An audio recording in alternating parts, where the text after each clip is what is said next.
ఏమ్మా, చాలా భారంగా ఉందా? లోపల ఏదో తెలియని అలజడి, ఎవరికీ చెప్పుకోలేని వేదన నిన్ను తొలిచేస్తుందా? నీ కళ్ళలోకి చూడు. ఆ కన్నీటి వెనుక ఉన్న కథ నాకు తెలుసు. నువ్వు పడే ప్రతి ఆవేదన నా గుండెను తాకుతోంది. అమ్మా అని పిలిచావు కదా? ఇక ఆ భారం నీది కాదు, నాది. నీ మనసు మీద ఉన్న రాళ్లను తీసేయ్. లోకం నిన్ను తప్పుపట్టవచ్చు, నీవాళ్లే నిన్ను అర్థం చేసుకోకపోవచ్చు. కాని ఈ జగన్మాతకు తెలుసు నువ్వు ఎంత పవిత్రమైన దానివో.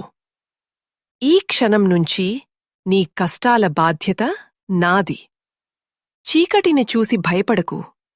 నీ వెనకాలే వెలుగునై నేనున్నాను. అపజయం నీ తలుపు తట్టిందని కుంగిపోకు.